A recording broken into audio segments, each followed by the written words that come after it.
와주셔서 감사합니다. 평안과 복이 함께하길 기원합니다. 달빛 야담 시작합니다.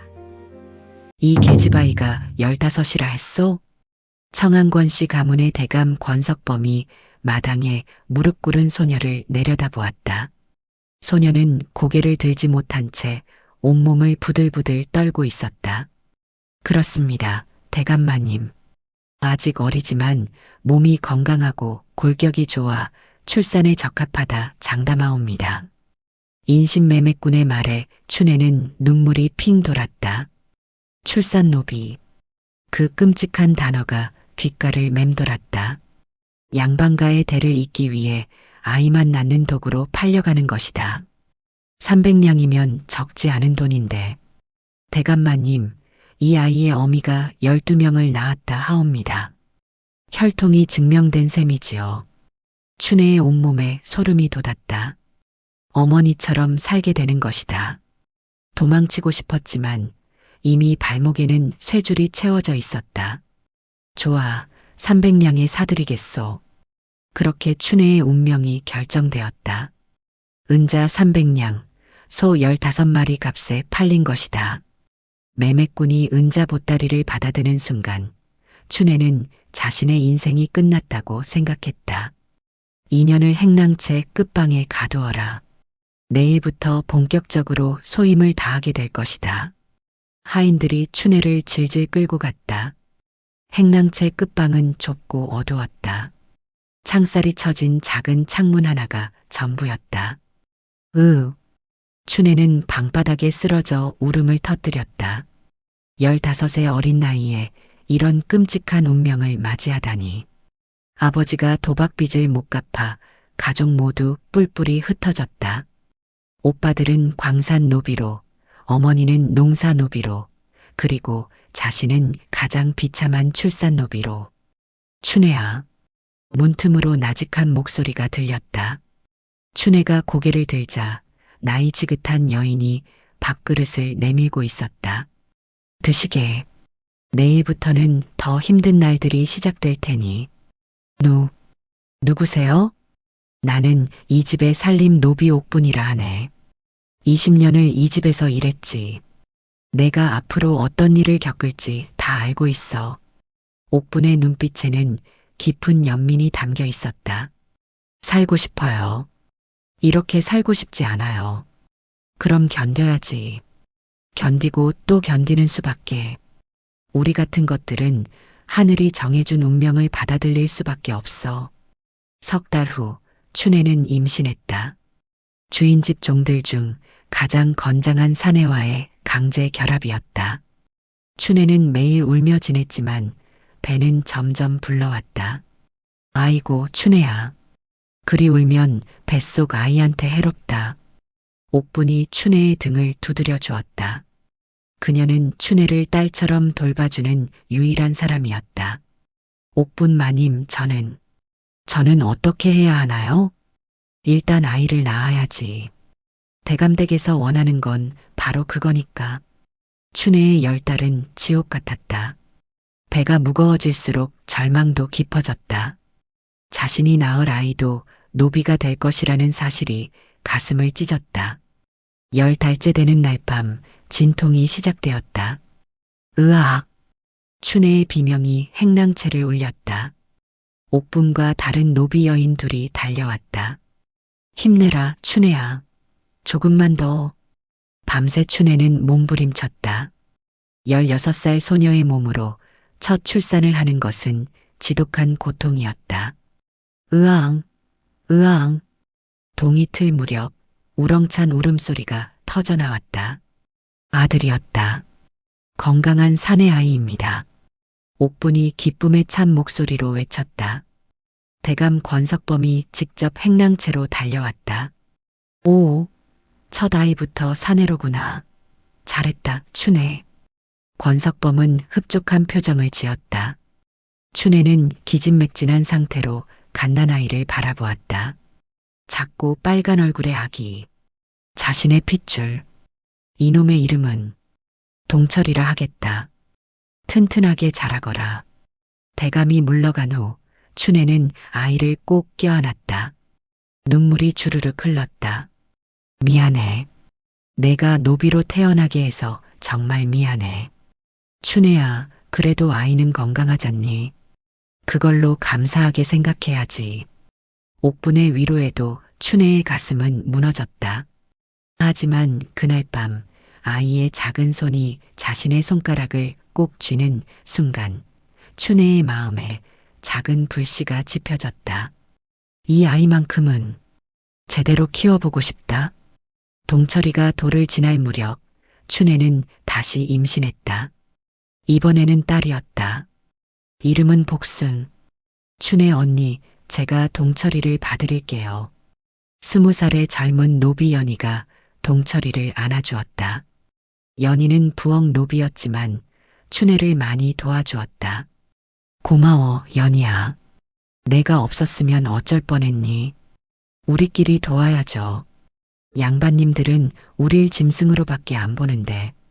그날 밤 춘혜는 옥분, 연희, 그리고 빨래, 노비 혜순이를 모아놓고 조심스럽게 말을 꺼냈다. 제가 생각해봤어요. 우리끼리 아이들을 함께 키우면 어떨까요? 함께 키운다니? 옥분 마님이 낮에 동철이를 봐주시고 연희가 저녁에 복순이를 봐주는 식으로요. 제가 또 아이를 낳으면 그땐 혜순 언니가 도와주시고. 춘혜의 눈빛이 빛났다. 절망 속에서 찾아낸 희망의 실마리였다. 그건 좋은 생각이야. 옥분이 천천히 고개를 끄덕였다. 맞아요. 어차피 우린 다 같은 처지잖아요. 언니 아이들이 우리 아이들이고 우리 아이들이 언니 아이들인 거예요. 연희가 춘혜의 손을 꼭 잡았다. 그럼 아이들이 더 잘 자랄 수 있을 거야. 여럿이 돌보면 한 사람이 돌보는 것보다 훨씬 나으니까. 혜순도 동의했다. 그렇게 행랑채 노비 여인들의 비밀스러운 공동육아가 시작되었다. 2년 뒤 춘혜는 셋째를 낳았다. 또 아들이었다. 이름은 석이. 옥분 마님, 이 아이는 유난히 울음소리가 크네요. 허허, 건강하다는 증거지. 좋은 일이야. 석이는 정말 건강하게 자랐다. 동철이와 복순이를 돌보던 노비들이 이제는 석이까지 함께 돌보았다. 대감 권석범은 춘혜의 출산 능력에 매우 만족했다. 과연 300냥이 아깝지 않구나. 저녀는 정말 훌륭한 물건을 샀어. 춘혜는 이를 악물었다. 물건이라는 단어가 그녀의 가슴을 후벼 팠다. 하지만 참아야 했다. 석이가 돌을 지나자 춘혜는 넷째를 임신했다. 이번에는 딸경이었다. 춘혜 언니, 이제 4명이나 되네요. 그러게, 앞으로 몇 명을 더 낳아야 할지. 춘혜의 목소리에는 깊은 피로가 배어 있었다. 20살이 되기도 전에 4번의 출산을 겪었다. 몸은 만신창이가 되어갔다. 그러던 어느 날 밤 춘혜는 아이들을 한자리에 모아놓고 말했다. 엄마가 너희에게 뭘 해줄 수 있을까 생각해봤어. 배불리 먹이는 것도 좋은 옷 입히는 것도 못하지. 하지만 춘혜는 품에서 낡은 천자문 책을 꺼냈다. 옥분이 몰래 구해준 것이었다. 글은 가르쳐줄 수 있을 것 같아. 엄마가 어릴 때 할아버지한테 배웠거든. 글이요? 7살 동철이가 눈을 동그랗게 떴다. 그래.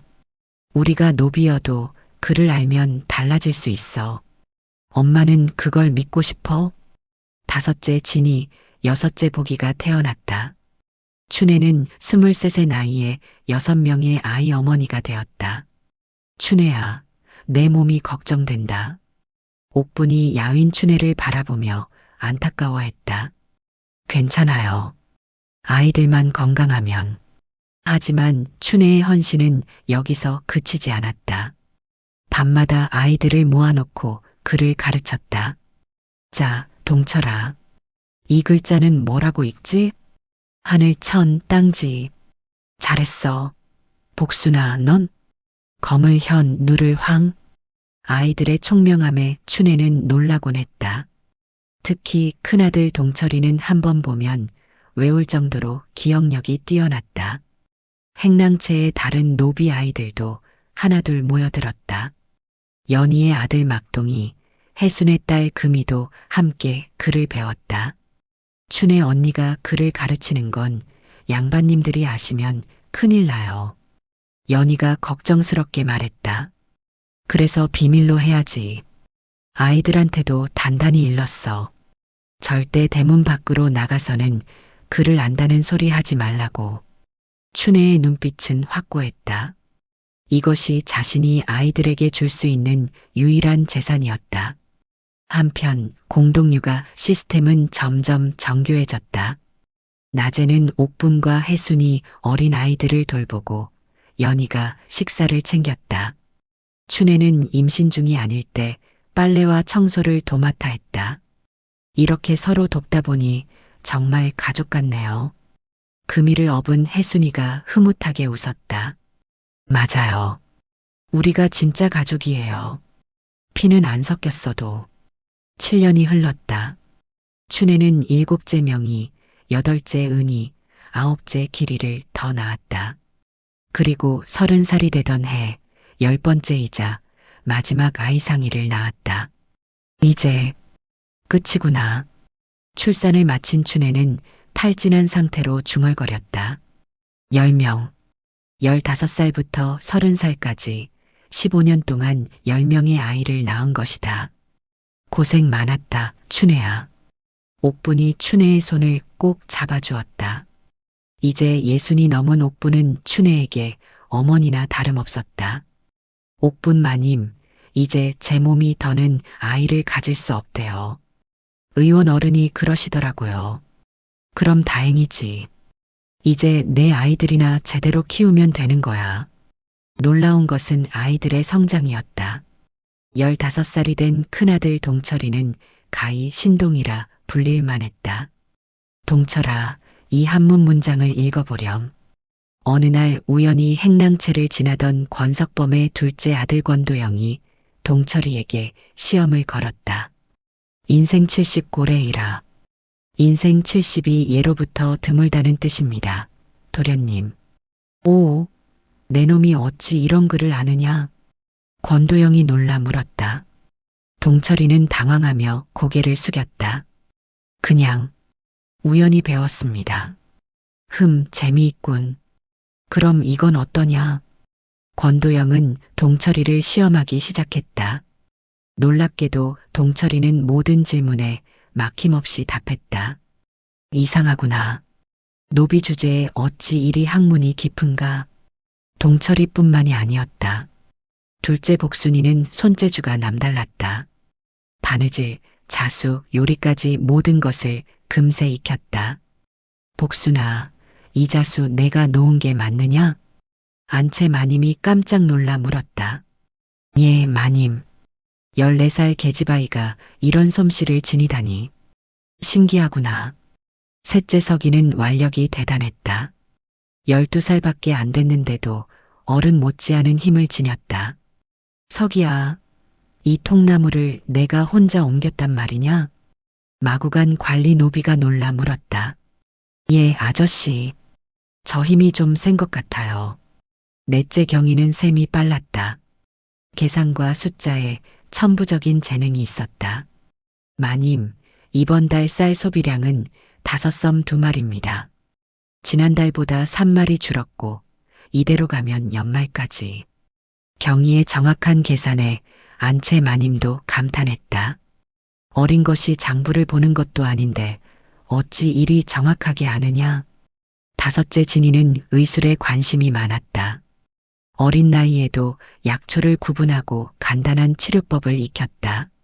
옥분 할머니, 이 약초를 달여 드시면 기침이 나을 거예요. 오호, 진이 내가 이걸 어찌 아느냐? 의원 어른 따라다니며 배웠어요. 6째 보기는 말재주가 뛰어났다. 사람들을 설득하고 협상하는 데 타고난 재능이 있었다. 도련님, 이 비단을 사시면 정말 후회 안 하실 겁니다. 제가 장담하지요. 행상이 왔을 때 10살짜리 보기가 나서서 물건 값을 깎아내곤 했다. 얘들아 모여라. 춘혜가 10명의 아이들을 한자리에 모았다. 가장 큰 동철이가 15, 가장 어린 상이가 이제 막돌이었다. 너희는 노비로 태어났다. 이건 엄마가 어떻게 할 수 없는 운명이야. 하지만 춘혜는 아이들의 눈을 하나하나 바라보았다. 너희가 가진 재능만큼은 아무도 빼앗아갈 수 없어. 동철이 내 학문, 복순이 내 손재주, 석이 내 힘, 경이 내 샘솜씨, 진이 내 의술, 복이 내 말솜씨. 춘혜의 목소리가 떨렸다. 이 모든 게 너희 것이야. 노비라고 해서 멍청한 게 아니야.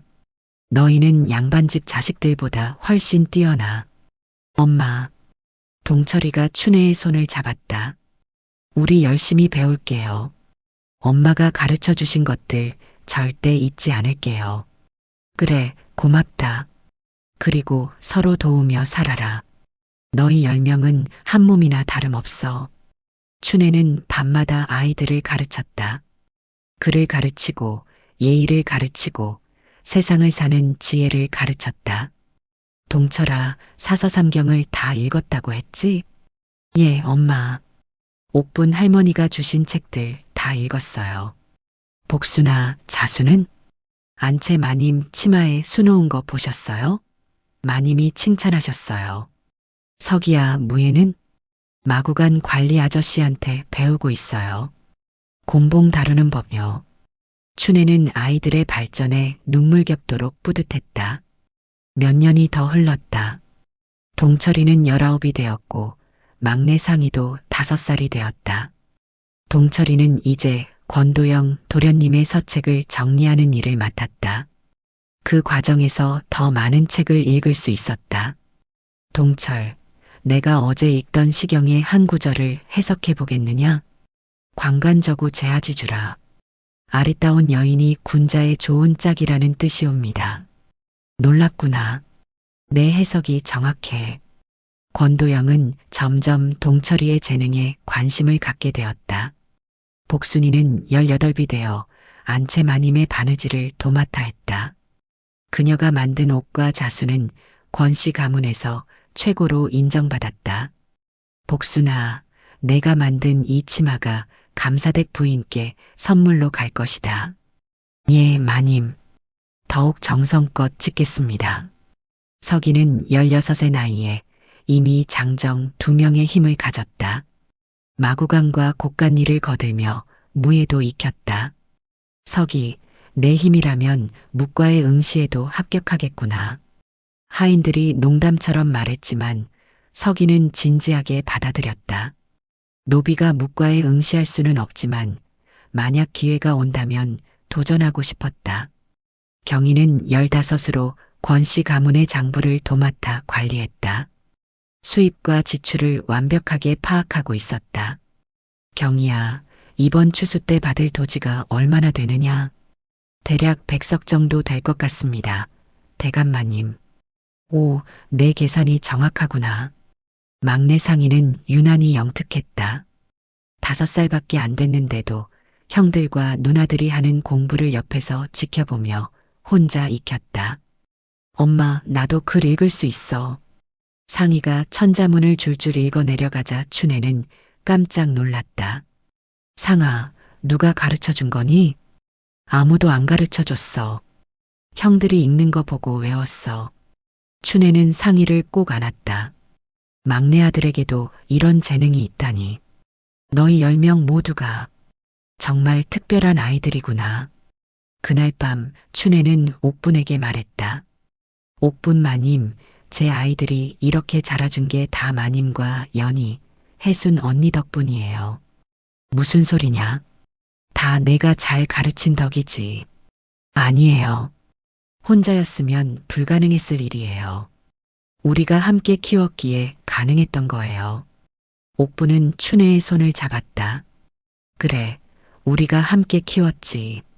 그리고 이 아이들은 정말 대단해. 내가 60평생 살면서 이런 아이들은 처음이야. 하지만 이 아이들이 노비라는 게 너무 안타까워요. 그러게 말이다.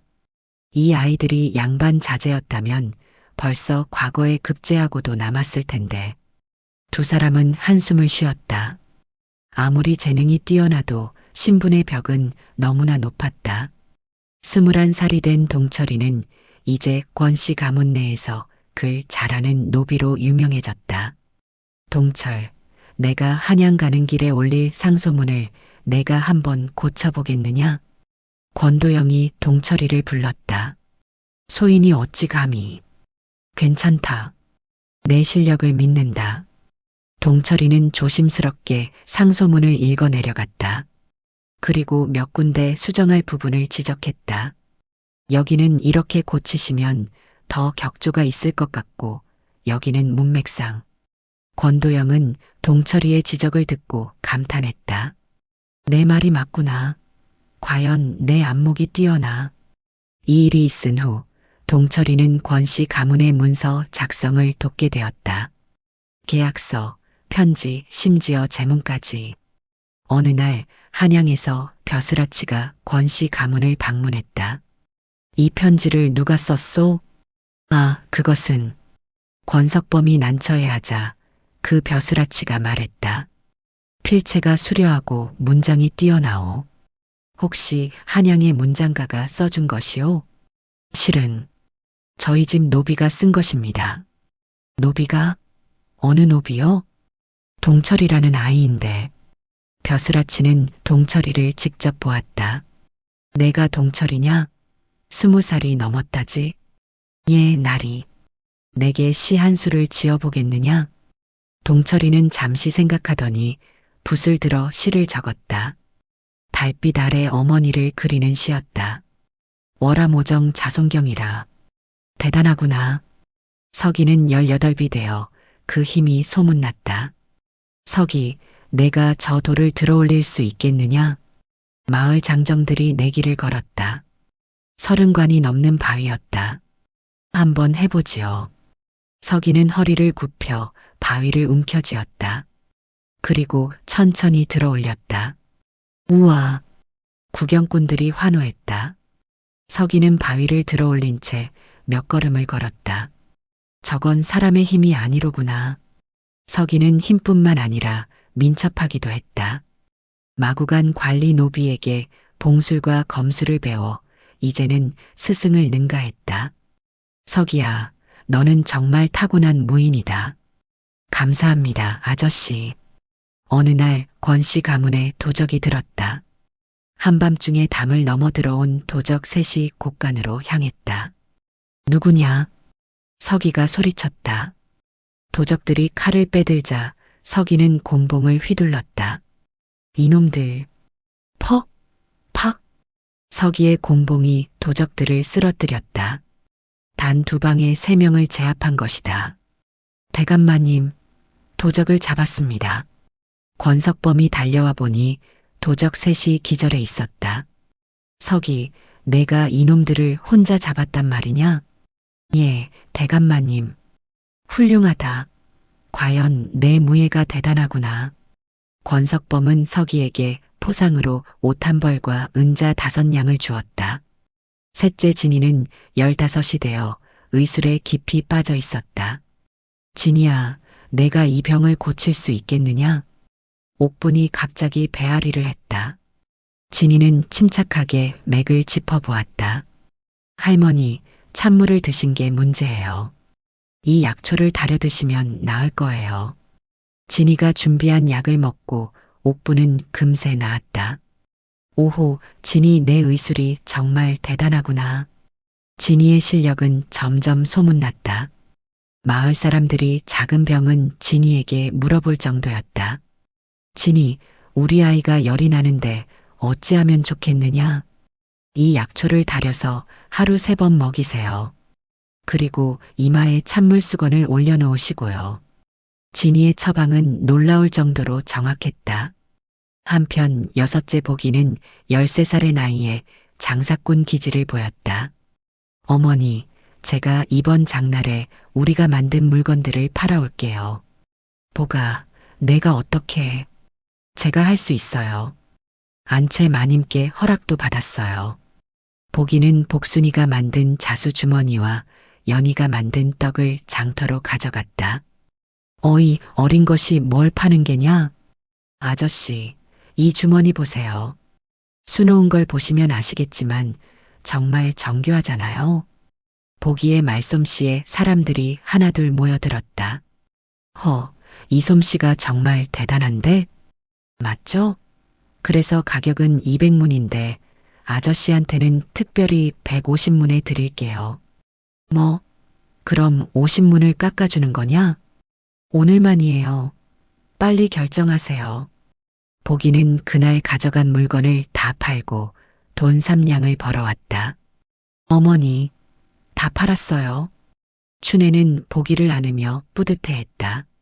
7째 명의는 그림에 소질이 있었다. 11살의 나이에 그린 산수화가 안채 마님의 눈에 띄었다. 이 그림을 명의가 그렸단 말이냐? 예, 마님. 놀랍구나. 이런 솜씨를 가진 화원도 드문데. 8째 은희는 음악에 재능이 있었다. 가야금을 한 번 듣고 똑같이 연주했다. 은아, 내가 이 곡을 언제 배웠느냐? 안 배웠어요. 그냥 들리는 대로 탄 거예요. 9째 길이는 글씨를 잘 썼다. 8살밖에 안 됐는데도 서예가 같은 필체를 보였다. 길이, 내 글씨체가 어찌 이리 단정하냐? 동철이 형한테 배웠어요. 그리고 막내 상이는 모든 것을 빨리 배웠다. 6살에 이미 사서오경을 읽고 이해했다. 상이, 논어의 이 구절이 무슨 뜻이냐? 배우고 때때로 익히면 또한 기쁘지 아니한가. 공부하는 즐거움을 말하는 거예요. 춘애는 10명의 아이들을 보며 가슴이 벅찼다. 너희 모두가 나의 자랑이다. 어느 날 한양에서 성공감 관리가 지방 순시를 나왔다.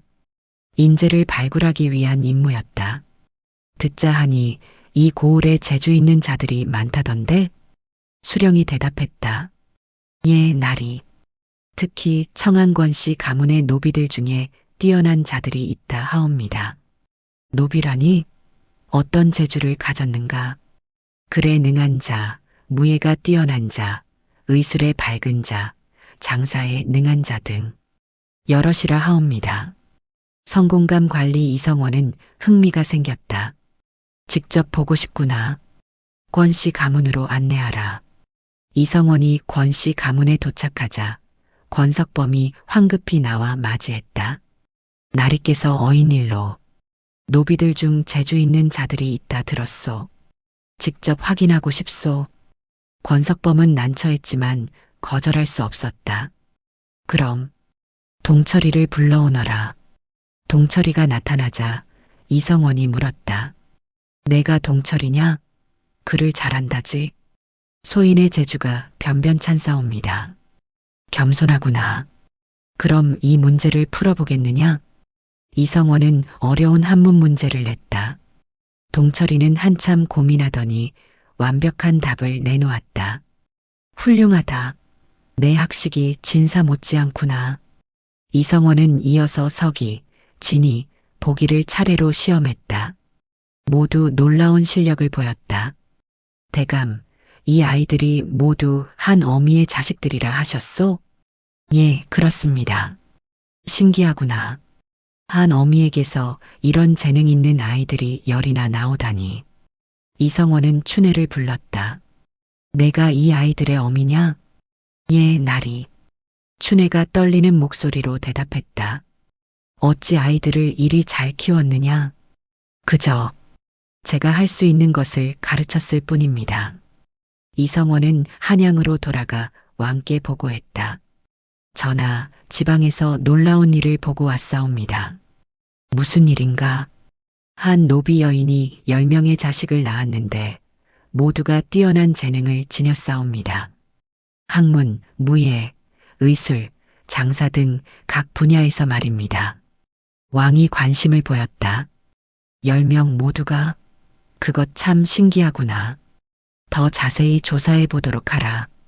이성원은 다시 지방으로 내려갔다. 이번에는 예조의 관리와 병조의 관리도 함께였다. 아이들을 한 명씩 시험해 보겠소. 동철이는 어려운 경전 문제를 풀었고 석이는 무예 시범을 보였다. 경희는 복잡한 계산을 순식간에 해냈고 진이는 약초를 구분하고 처방을 내렸다. 정말 놀랍소. 이 아이들은 모두 국가의 인재가 될 만하오. 예조 관리가 감탄했다. 그런데 노비 신분이라니. 안타까운 일이오. 관리들은 춘혜의 이야기를 더 깊이 조사했다. 그녀가 어떻게 아이들을 키웠는지, 어떻게 가르쳤는지. 이 여인은 참으로 대단하오. 병조 관리가 말했다. 15살에 출산 노비로 팔려와 15년간 10명을 낳고 그 와중에 아이들을 이렇게 훌륭하게 키워내다니. 조사 과정에서 춘혜의 과거가 밝혀졌다. 이 여인의 본래 신분은 양인이었소. 이성원이 놀라 외쳤다. 양인이라니요? 부친이 도박빚으로 가족을 팔아넘긴 것이요. 법적으로 이는 부당한 거래였소. 조선의 법에 따르면 양인을 노비로 파는 것은 불법이었다. 하지만 가난한 백성들 사이에서는 이런 일이 비일비재했다. 게다가 이 여인을 출산 노비로 삼은 것도 문제가 있어. 인간을 아이 낳는 도구로만 취급한 것이니. 관리들은 권석범을 신문했다. 대감, 이 여인을 사들릴 때 신분을 확인하셨소? 그것은 권석범이 말을 흐렸다. 인신매매꾼의 말만 믿고 사들인 것이 아니오. 죄송하옵니다. 춘혜의 억울한 사연이 하나씩 밝혀졌다. 그녀가 원래 양반가의 서녀였다는 것도 드러났다. 할아버지가 몰락 양반이었고 그래서 어릴 적 글을 배울 수 있었던 것이다. 이건 큰 문제요. 양반가의 서녀를 노비로 만든 것이니. 예조 관리가 심각한 표정으로 말했다. 즉시 한양에 보고해야 하오. 한 달 후 한양에서 결정이 내려왔다. 전하께서 윤허하셨다. 춘혜와 그 자식들의 노비 신분을 해방하라. 이성원이 선언하자 행랑채가 술렁였다. 정말이옵니까? 춘혜가 믿기지 않는다는 표정으로 물었다. 그렇소. 그대와 10명의 자식들은 이제 양인이요. 아니, 그 이상이요. 그 이상이라니요? 전하께서 그대의 헌신을 높이 평가하셨소. 10명의 인재를 홀로 키워낸 공로를 인정하셨소. 춘혜는 그 자리에서 울음을 터뜨렸다. 감사합니다. 감사합니다. 동철이와 아이들도 모두 울었다. 30년간의 굴레가 벗겨지는 순간이었다. 또한 전하께서 특별히 포상을 내리셨소. 포상이라니요? 우선 집 한 채와 토지 20마지기를 하사하셨소. 그리고 이성원이 말을 이었다. 동철에게는 성균관 입학 자격을, 서기에게는 군관 자격을, 진이에게는 어이녀 수습 자격을 주시겠다 하셨소. 오. 사람들이 감탄의 탄성을 질렀다. 뿐만 아니라 나머지 자식들도 각자의 재능에 맞는 길을 걸을 수 있도록 관에서 지원하겠다 하셨소. 2달 후 춘혜와 아이들은 새 집으로 이사했다. 마을 외곽이 아담하지만 단정한 집이었다. 어머니, 이게 정말 우리 집이에요? 막내 상희가 신기해하며 물었다. 그래, 우리 집이란다. 춘혜는 눈물을 흘리며 집을 둘러봤다. 40년 인생에서 처음으로 자신의 집을 갖게 된 것이다. 동철아. 예, 어머니. 너는 이제 성균관에 들어간다. 열심히 공부해서 과거에 급제하거라. 예, 어머니. 꼭 급제하겠습니다. 석이야, 너는 군관이 된다. 나라를 지키는 훌륭한 무인이 되거라. 예, 어머니. 진이야, 너는 어이녀가 되어 궁중에서 일하게 될 것이다. 많은 사람을 살려라. 예, 어머니. 열심히 하겠습니다. 춘혜는 10명의 자식을 한 명씩 안았다. 너희가 있어서 엄마는 버틸 수 있었어. 그리고 이제 우리는 자유야. 진짜 자유를 얻은 거야. 그날 밤 옥분이 찾아왔다. 춘혜야, 축하한다. 옥분 마님, 나도 곧 은퇴할 나이야. 남은 인생은 편히 살 수 있게 됐어. 마님도 함께 사세요. 이 집에 방이 넉넉해요. 고맙지만 괜찮다. 나는 권씨 가문에 정이 들었어. 거기서 조용히 여생을 보내련다. 옥부는 춘혜의 손을 꼭 잡았다. 너와 내 아이들이 자랑스럽다. 정말 자랑스러워. 1년 후 동철이는 과거에 급제했다. 23살의 나이에 진사가 된 것이다. 어머니, 제가 해냈어요. 동철이가 급제 소식을 들고 달려왔다. 춘혜는 아들을 껴안고 통곡했다. 잘했다, 잘했어. 서기는 군관이 되어 북방 국경을 지켰다. 그의 용맹함은 군중에 소문났다. 진이는 어이녀가 되어 궁중에서 중전마마를 모셨다. 그녀의 의술은 왕실에서도 인정받았다. 경희는 호조에 들어가 국가 재정을 관리했다. 보기는 상인이 되어 큰 장사를 했다. 나머지 아이들도 각자의 분야에서 두각을 나타냈다. 10명이 모두 성공했구나. 춘혜는 45세가 된 어느 날 마루에 앉아 회상했다. 15세 출산 노비로 팔려와 절망했던 그 소녀가 이제는 10명의 인재를 키워낸 어머니가 되었다. 어머니, 아이들이 모두 모였다. 명절이라 온 가족이 한자리에 모인 것이다. 엄마, 우리가 준비한 게 있어요. 동철이가 두루마리를 펼쳤다. 거기에는 왕의 교지가 적혀 있었다. 춘혜에게 열려 칭호를 내린다.